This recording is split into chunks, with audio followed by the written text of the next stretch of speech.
So it's really, really important to find something that's worth repeating and then be willing to commit, even if there are other things you want to say, because it's better to get one message to land than to have a dozen great messages that fall flat and get forgotten. Hi, everyone. You're listening to Scaling DevTools, the show that investigates how DevTools go from 0 to 1.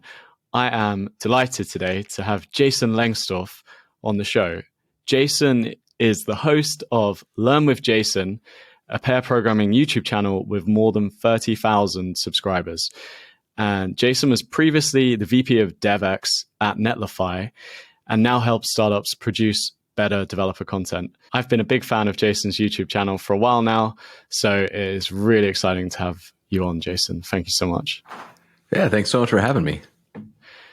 Jason, one of your blog posts recently was talking about how creating great content is a process and not a project. As someone who has a great YouTube channel, could you talk a little bit about why that's so? I think there are a few factors that go into it. When you're looking at building content, I think that the urge is to think of each piece of content as a standalone unit where you are coming up with an idea, you're creating the thing, you launch the thing, and then you leave that in the archives and move on to your next project, which is a wholesale starting over again with the whole process. And that can be true. But if we look at the content that has the most impact for us personally, I would be willing to bet that almost all of us rely on series more than we do on standalone pieces. And looking at it from that lens, then as a content creator, your goal should be to create something that is familiar, because the value of content isn't unique presentation, isn't that it's got a brand new layout or a brand new approach to packaging. It's what you say. And so finding a way to iteratively improve how you deliver content and rely on what you've done before to improve what you do in the future is going to have a significantly bigger impact, because you're spending less energy on how will I do this, and you're spending more energy on what will I say. So that's one big factor of it, is by creating series, by creating episodic content, you're able to create a process for a lot of the foundational structural pieces of the content. And that lets you focus just on the content itself, what you're trying to say.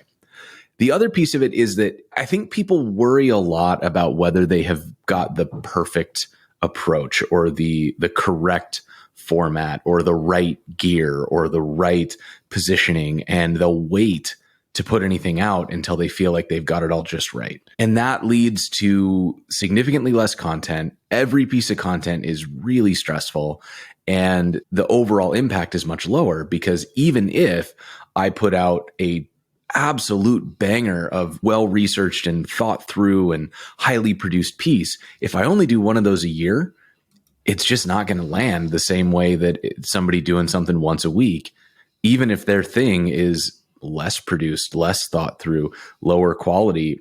That consistency pays off.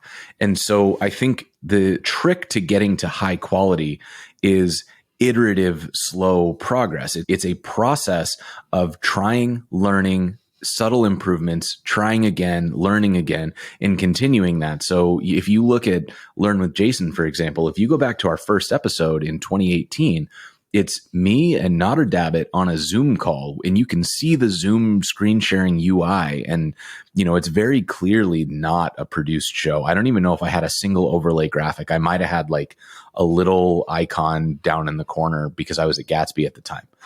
And since then, if you kind of skip forward a few months at a time, you can see the slow introduction of, well, now I have the Twitch chat available. Now I have an overlay with the name of the episode. Now I've got a place for the videos to be that's got the guest name on it. It was very slow, but I was always building off of what was working in previous episodes and then adding another thing that I thought would be good. And now, 4 years later, the show is significantly more polished, but I have a million ideas for things that I still want to do that I haven't had time for yet. And if I was waiting until I had all of that done before I would pull the trigger on anything at all, I'd be 4 years down planning and I'd have no episodes. But instead, I've got 300 20 something episodes, I think, at this point. And each one of them is a little bit better than the one that I did before. And I think that has a significantly higher impact on the quality than any amount of planning or preparation that I could do. Yeah, that's an amazing way to think about it. If you're a startup, or when you work with startups, I know you're doing that a lot at the moment, and they have so much uncertainty, how do you kind of get them to commit to, I'm going to go focus on this process when things are kind of changing a lot? And this is going to be a little bit of tough love for the startups. And this is something that I've learned the hard way. The most damaging thing you can do as a company for your brand and your marketing is change it every few weeks. And yes, as a startup, you have tons of uncertainty. You're learning new things every day. So much new information is coming to light, and you always want to adjust and tweak. And, oh, we got a better message. Oh, this resonates better. The problem is it takes so long to get a message to saturation in a community. And if you look at the companies that are doing a great job of this, they have one message and they've been repeating it for months. Do they have a better way to explain their product? Absolutely. I talk to their DevRels all the time, and they're always giving me a new analogy or some new use case or whatever. But they're really consistent in their messaging, and it only changes every once in a while. And you see this in TV advertising as well, where a company picks their message and they stay on message for a minimum of a quarter, but typically 6 to 9 months. And then if it's really successful, they just stick with it. You know, we've seen Progressive has been doing the ads for car insurance in the US, where they have the same spokesperson for, it's got to be a decade at this point. And Geico's got the gecko. And, you know, we've got a few where these companies very clearly found a thing that works and they're sticking on that message. But even the ones that change relatively frequently, like Apple, they have one message and they stay on it for about 6 to 9 months. And it's about, like, they were on security for a while. They wanted to talk about privacy and how their phones were really difficult to hack and how your data was safe. They'll make sure that that message lands, that people say that when you talk about Apple, it'll come up organically in conversation. Oh yeah, well, they're big on privacy. And then, you know, and it doesn't matter if that's true or not. It's just what they've said so often that now people repeat it, right? And there are about 1 billion other things that Apple could be talking about. They could be talking about the quality of their camera. They could be talking about the new M2 chips. They could be talking about, you know, anything. They have 1 million products and they've got 1 million features, and any of those things would be good. But if they tried to talk about all of them, we wouldn't remember any of them, right? And so I think what happens is a lot of startups, they get into this mode of thinking we have to launch everything. Everything we talk about has to be new.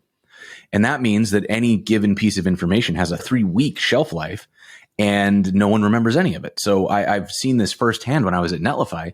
We would regularly have some feature that we thought was incredible. We would launch it. We'd go hard. There'd be a bunch of excitement. And then we'd kind of move on to the next thing. And then months later, somebody would go, God, I really just wish any company would do whatever the thing was that we had launched, because no one actually, it never stuck in their brains that we had created it, that it was there. And we've watched other companies launch the same feature that we had to a bunch of fanfare. Like, finally, somebody's doing this thing. And we're like, wait, we did that months ago, but we never told anybody about it. We didn't keep on message. So it's really, really important to find something that's worth repeating and then be willing to commit, even if there are other things you want to say, because it's better to get one message to land than to have a dozen great messages that fall flat and get forgotten. That's like an amazing, amazing explanation, Jason. Thank you so much. Actually, on this point about content, so startups, they get their process going and they're, you know, reeling out content on a weekly basis. How can they start to reuse that content and make it kind of go further? I've seen you write a lot about this. I kind of jokingly call this the buffalo stick, which is an homage to Sarah Drasner, who's kind of famous for coming up with gibberish terms to describe really brilliant concepts. What that means is it's this idea of both. There's the old adage of, like, use every part of the buffalo. Nothing goes to waste, right? And then there's the other one of feed 2 birds with 1 scone, or there's a more common violent version. And that's sort of how this came, was it was like, use every part of the buffalo. Oh, scratch multiple buffalo with 1 stick. Oh, the buffalo stick, right? It's just nonsense, but it sticks in my brain. And what that means is this general approach of looking at the things you do, not just for the one goal that you set out with. And the example I use a lot is I'm a DevRel. I'm going to go out and make a tutorial about how to use this particular tool with my company. And along the way, I'm going to need to talk to a couple experts on the tool. I'm going to do some exploration. I'm going to try it out a few different ways and, experiment with plugging in different connectors, maybe a different state management library, maybe a different front-end framework, whatever it is, right? And each of those things that I'm trying, I'm learning. I'm getting a better end product. And then I'm going to write my article. I'm going to get my demo built and put all that source code into the article. And then I publish it and then I'm done, right? And in the traditional way of thinking, I would have made one thing. I would have made the tutorial. So then you can start thinking like, what wasn't that other content valuable though? Like, didn't I do other things that people would benefit from? Like that conversation with an expert on a tool about how to use that tool together with the thing that I built. That's interesting. Why are they good or not? What is the compatibility, the pros and cons, the trade-offs? That conversation that I use to inform my article is a great separate piece of content. And the exploration that I'm doing where I try out different things, I could just go live on Twitch and try that, and here's me working through some of my ideas, and it's not all going to work, but hey, if you want to follow along and co-work with me, come learn. I'm playing with this thing today. Then there's discussion, there's community building, there's this sense of camaraderie of people trying things out together. Then you have the actual demo that you build. During that demo, you're going to hit error messages. You're going to find things that you have to Google. And there are a few of those things you Google aren't going to be very well documented. Write the 500-word post that answers the question that you had trouble Googling. So there's a little mini piece that comes off of that. And those are SEO gold. Like writing error messages. I'm not the first person to think about this, but it is such a good way if you are trying to make a point and drive traffic to your content. Like, show people how to solve common error messages in the thing that they're using. So that's maybe one or two more little pieces that come out of it. Then you make your tutorial. Well, the tutorial is teaching you how to build an app. What if that app was just easy to deploy? Now you can make it into a kind of ready to deploy template with a little bit of cleanup. And if it's, maybe something you can deploy to Netlify or Vercel, and you put that in here's the button, just deploy this right now. It's going to run. Then you've written this tutorial. You've got a playbook now. Go record that. Make a video out of it. Talk, put the steps of you building this thing from the tutorial that you just built so you know it's going to work.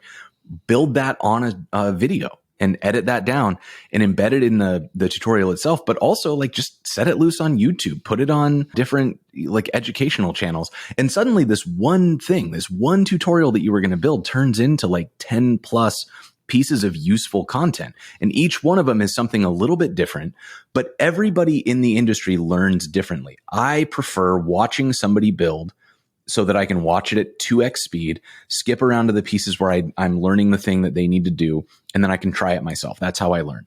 Other people want to read. They do really well with written content, and they get some information that they can then copy paste out and try it out and see it running.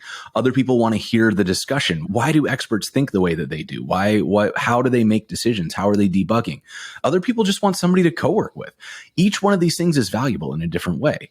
And so if you are building a thing, don't just think about the one application. Think about all the other ways that these things you're doing, this is time you're spending, make it more valuable.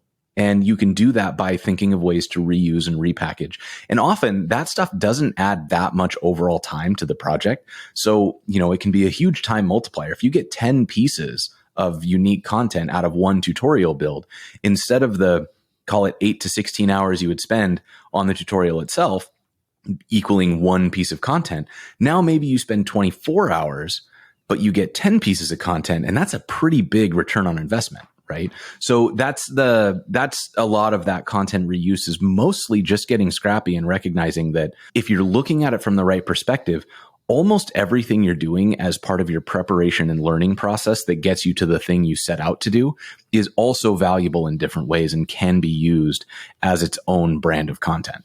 Yeah, I love it. I love how you put that together, because if you just set out to write a tutorial on YouTube and then a completely other tutorial that was written, those things are going to take so much time. There's so much, like, hate to use the word synergy, but like, you've done the hard work. Yeah. And the video tutorial and the written tutorial, that Venn diagram is almost a circle. Like, it's so close in terms of what you're going to do. So to not do both, like, you don't have to. Not everybody's comfortable making videos. You don't have to do all of these things, but you can find a lot of different ways to reuse that content. And then each hour counts for 2 instead of you having to come up with individual projects for each thing that you want to build. And I imagine there's a lot of kind of, you could get collaboration on these things where you could create the tutorial, but someone else could create the video. And this is actually something that I think is very easy in theory, and it gets tricky fast. But in a high functioning team, you can absolutely build out these processes where the team sort of thinks of the bigger story they want to tell, and then everybody starts to take slices of how that thing is going to get built. We've done it a couple times on the DX team at Netlify, where, for example, we wanted to do a big blitz on teaching people how to use Contentful with different frameworks on Netlify. And we took the whole team. Everybody chose which framework they wanted to work on. And then we kind of split up and figured out what the common pieces were. And there was some like serverless glue code that needed to exist. And so one of the folks on the team built that. And then everybody was able to reuse a lot of their content. And you could, we've done it where, like, we've got a content person who can take an interview and turn it into a written article. And we've got somebody in the press team who can take a big demo collaboration and kind of turn that into a PR tour of what's the framing of that, and then pitch that out to different podcasts and news publications to see if we can get coverage.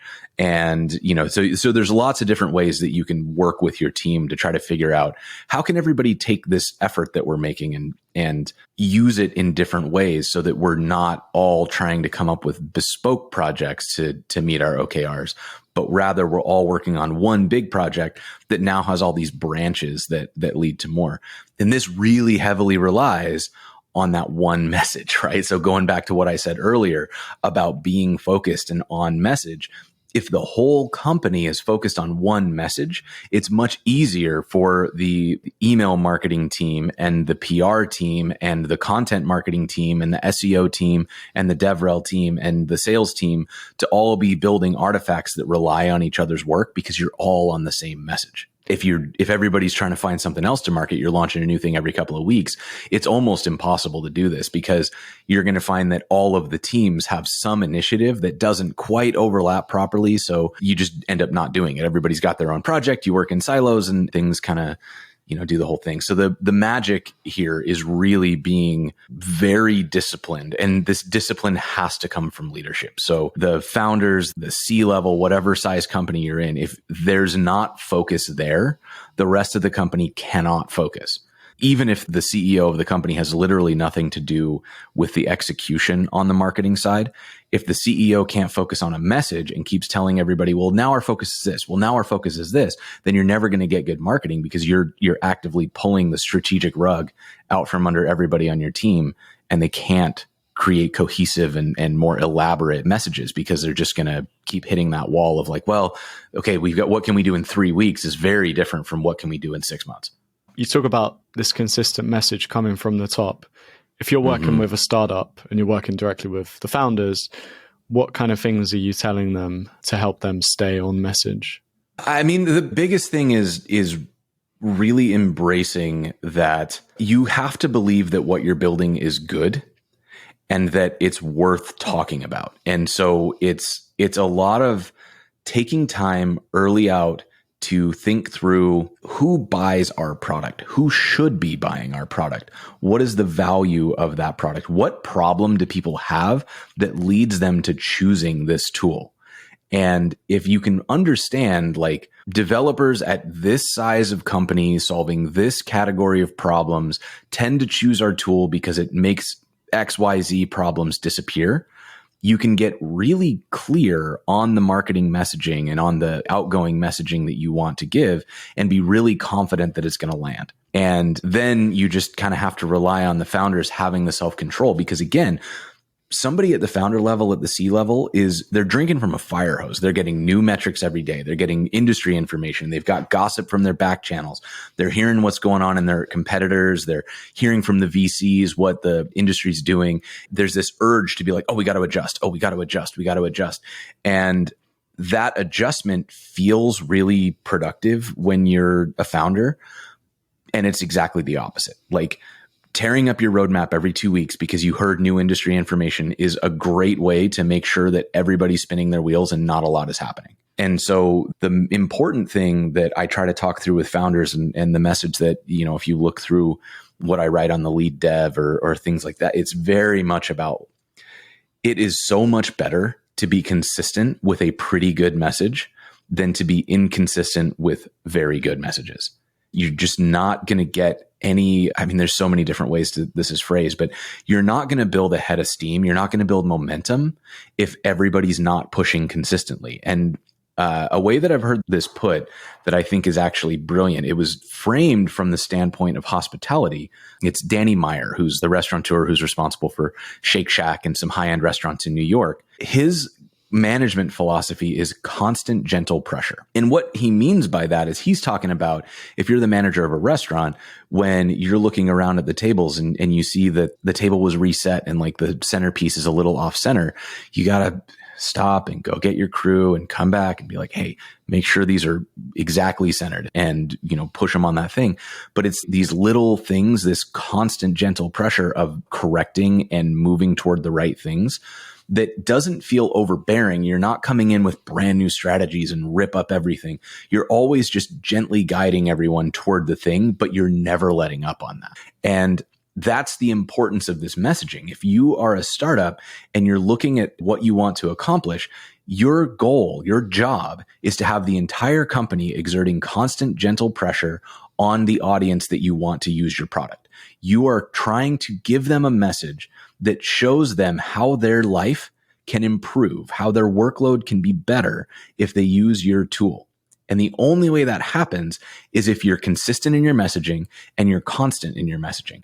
Big, loud, flash in the pan stuff is exciting, but like we hear that all the time. It's the Twitter main character cycle where somebody does something and we all talk about it for 3 days and then we literally forget about it. And then you can make a meme out of it a year later saying, hey, remember Bean Dad?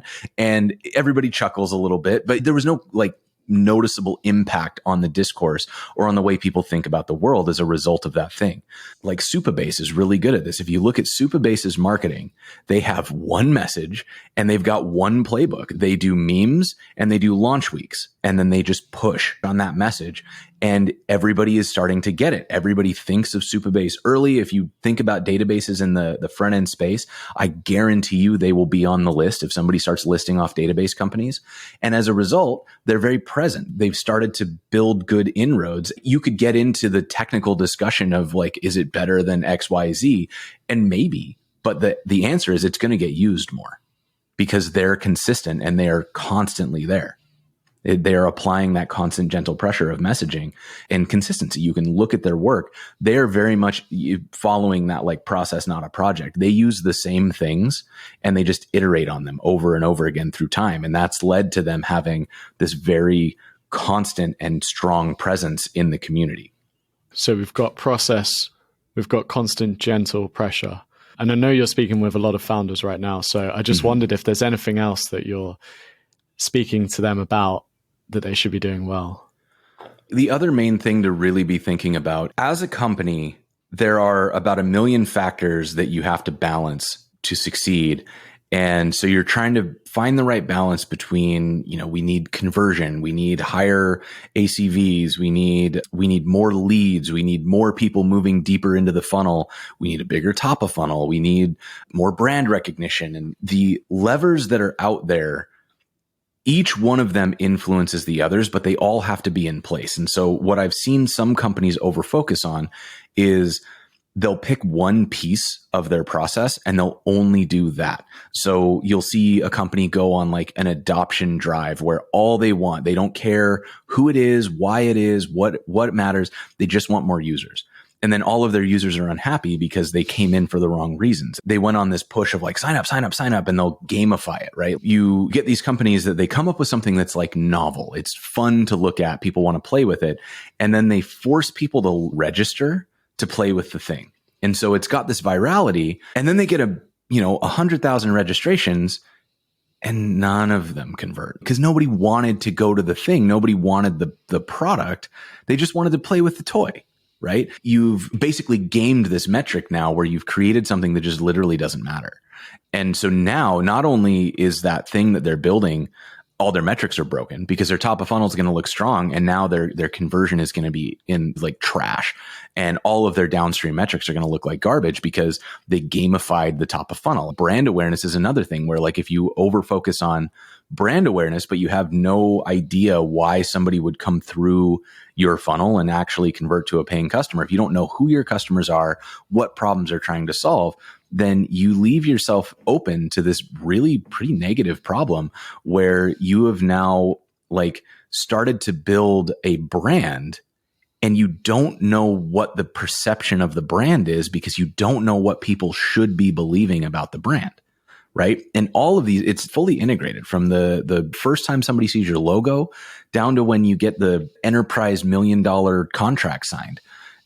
Each step of that way, they're all influencing factors. So I think it's really important for founders to be aware that like where you show up, how your message lands, how you move somebody from like, I've seen your logo to I'm trying your tool to I'm being onboarded into your tool to I'm ready to swipe a credit card. Each of those steps should feel consistent. It should feel like you're going on the same journey. And it shouldn't feel like, oh, well, it was great when I was a solo dev, but now that I'm in sales, this feels really weird, right? Like it has to feel consistent. You've got to be creating a good story all the way through. And that's where that like one message, constant gentle pressure. If the whole company's on the same message, it's really hard to feel disjointed and to feel like you're not part of the same story. And it's also easier to start thinking about these things in terms of like actual flow. If we're out there with this message of like developers with X problem need our tool, that's your branding awareness. That's your acquisition, your landing pages, your homepage. All of these things are kind of building around that. And then your onboarding is, I'm going to show you how to use our tool to overcome the problem we said you had. And now when you get into your sales cycle, we say, hey, it looks like you're a pretty big company solving this problem. Do you want to kind of look at our more advanced offerings that can make this even better for teams? And then they say, yeah, I'd love to. And then you get them into the sales process. They're like, yeah, so you came in, you're struggling with this. And they say, yeah, I was struggling with that. It's like all part of one conversation now, as opposed to, well, you came up as a sales lead, so let me just like beat you over the head with our sales deck and hopefully you'll say yes, right? And I think that's what is happening in a lot of these companies is they don't have that cohesive story because they're not thinking about the end-to-end message, then they're not on a single message. So everybody's making up their own set of value props that are true, but not necessarily cohesive. I'm someone that's worked in development teams as well as in sales teams. And I can see when you talk about that kind of joint up messaging and being consistent, how much easier that would be to kind of make sure that knowledge is spread across the organization. Because if features are changing on a weekly basis or monthly basis, it's going to be, really hard, I guess, for the sales team to kind of stay abreast with some of these things, especially in dev tools where it may not always be, something that they'd have experienced themselves as a problem. So take some learning or a bit of time allocated. You mentioned the like new features every week. The other thing that's really important about this constant gentle pressure and consistent messaging is that also applies to the product roadmap. Like if you know which problem set you're trying to solve, which user you're trying to acquire, your product roadmap gets a little simpler, right? Because I think what we ran into at several companies I've worked at is we didn't have an ideal customer profile. We didn't have a clear vision for who we were trying to reach, which problems they were trying to solve. And so every feature was kind of like, well, we heard somebody say this, so let's build it. Oh, we heard somebody else say this, so let's build that. And suddenly we've got 20, 30 things on our roadmap. And the validation is like, yes, the community is talking about them, but is the person in the community somebody who's actually going to buy our product? Or is that somebody just kind of having ideas and they would never, no matter what we do, they will never swipe their credit card?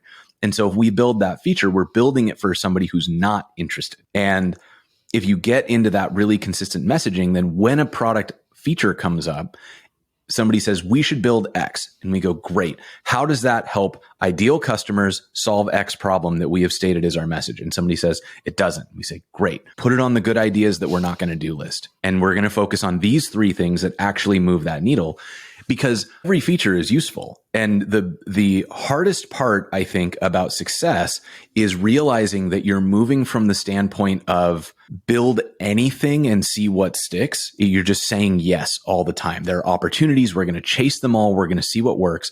You start to see success, and you have to shift out of that mindset to, most of the time, I'm going to say no. The vast majority of ideas are great ideas that we're not going to follow through on, because we can't split the focus that way. We have to focus on the thing that we're trying to solve. And if we do it and we're not getting ROI and we're not seeing registrations, and people that we thought were having this problem solved aren't actually willing to pay us, we got to figure out why. Like, did we do bad research?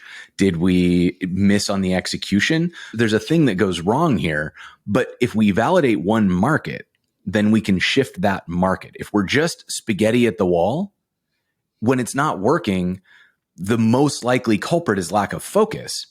But then you don't know how to focus because you're not validating markets. You're not disqualifying groups of people who don't care about your product. And instead you're just saying, like, please come, please pay. And a couple people do and a couple people don't. You don't have a clear idea of why, which makes it so much harder to adjust when things aren't going the way you want them to go. And, the last thing you want is to have a product that's got a good product market fit, but you're not quite sure which market that is. And so you're seeing everything grow, and then you kind of hit that first plateau where the business isn't growing the way you thought it was. And you realize, holy shit, we don't know why we were growing. We have no idea who this audience is, what market this is, why they use our product. We just know that a certain group of people love us, and we're not reaching more of those people anymore. You don't know how to market. You don't know how to phrase things. You don't know onboarding. You don't know which obstacles you need to overcome. You're back at ground zero now. You got to go do all of that research, all the customer profile building, just to understand who already paid you, so that you can then go and build out a marketing strategy to get more of those people. So you want to do that as early as you can. You want to do that before you hit the plateau, before you find out that your investors are like, hey, your numbers aren't looking good. You better fix this, right? Like, do it before there's pressure to do it, because then you can do a good job. That sounds like a really hard thing to do. Probably lots of moving parts, and maybe beyond the scope of what I could get through with you on the podcast. But it sounds like if it was something that the companies that you've worked at, it's companies I've seen, it's so hard to know. Like, there's so many questions I have here on, like, I mean, how do you even refer that back to your ideal customer profile? How do you keep that updated? But in terms of not knowing which market you're in, like, that seems like an incredibly hard question to answer. Yeah. I mean, the short answer is hire great UX researchers and then listen when they tell you things. Like that, like, for real, really? Just do those 2 things and you will be better than 80% of the companies out there, because most companies don't have UX research. They just kind of rely on their guts. They rely on what they're hearing from other people. And that's fine at the early stages. But as soon as you grow it all, you're no longer your target customer. And now you need someone to tell you who that is. So you need a UX researcher. And then the second piece, and this is the really hard piece, is once you've hired an expert and they tell you something you don't want to hear, you have to listen to them. Like, when they come and say, I know that you thought you were X kind of business and that was really cool and exciting, but everybody who's paying us is this kind of business that you're not super interested in, but that's where people are willing to pay. And you go, I don't want to do that. I want to be a cool business. And then you're just like fighting against, you can pivot and try to be appealing to the cool business, but like, listen to the people that you hire who are experts on determining that information. And if you want a successful company, you got to go where the customers are. And so many businesses started thinking they were one thing and then realized that what people wanted was a different thing. And the ones that we hear about are the ones that listened. That's amazing. Have you got any articles or posts on this? Because I want to learn more about this. I'm going to have to listen back to this and like take some notes on things that need to get broken out into full posts. This stuff is like, it's hard, it's the basic things that you hear. But then the way that you're explaining it, it's like, wow, like, yeah, so many companies don't do this, but then to do it is difficult. Well, I don't even know if it's difficult so much as it's boring. Yeah. I think that That's much of what goes wrong in tech is that we are like founders are novelty seeking people. They want to invent things and create stuff and solve exciting problems. And building a strong business is boring as shit because what it means is you got to get the fundamentals right. And you gotta listen to people and follow what the research says. And that doesn't feel exciting. It feels, once you start getting product market fit, it feels easy because a good UX researcher is going to give you incredible information. And if you act on that information, you're going to get good results because they talk to your customers and customers told you what they would pay for. So you build that, you don't build anything else, and you just print money, right? And it's really boring. And you want to go out and invent something. You want to push the envelope. You want to be a technical innovator. And they'll put 80% of their focus on the excitement and 20% or less on the fundamentals. And that causes so many of these companies to start out so strong because they're like, as a founder, your gut's good. You had a good business idea. And then it hit reality and new information emerged. You choose to act on it or not. And if you choose not to act on it and instead to keep trusting your gut, you're going to get further and further away from the people who want to pay you money because you're building for yourself. And you as a founder who builds this tool have a very different set of needs because you know how to build this tool. And you are a founder building a successful dev tools company, not the company that needs to pay for that dev tool. So your gut gets worse and worse as you become more and more successful as a founder. And so you really, really, really have to focus on research and trusting that research. And it's so boring and it's so effective. Boring, but effective. Mm-hmm. Fantastic. Okay, Jason, I think we've covered some absolute gold here. And I was just wondering if you could do a very quick 2-second TLDR for those that are listening to take away. Let's see if we can do this in bullet point format. The first thing is remember to trust the process here. Each thing that you're building is a process, not a project. You're building on your past success and working toward future higher heights. Also, make sure that you're reusing content. So lean into that buffalo stick and make sure that each effort that you do gets used in multiple ways and ideally as broadly as you can, which all relies on staying on message. So choose the story you want to tell and then tell it consistently for at least a quarter, if not longer, as long as you reasonably can. And then as you see that success, make sure that you realize that your gut is going to get worse over time and hire experts to talk to your customers and tell you what the customers actually want and what problems they're actually solving and willing to pay for. And make sure that you do that. Do the boring fundamentals of building things for the people who pay you and resist that urge to chase the novelty of going out and trying to invent new things. That should lead to great success for any company that's able to follow that. Amazing summary. Jason, thank you so much for your time. I am recommending any founders that are looking for a bit of help, reach out to you. But how else can people discover you, Jason? The easiest way to find me is to go to jason.af/links. And that has a list of all the places that I am on the internet. I'm also on learnwithjason.dev. That's where all of the pair programming videos are and schedule of upcoming stuff. And my newsletter's there for folks to get more information. Amazing. Jason, thanks for coming. And thanks everyone for listening. We'll see you again next week. Bye.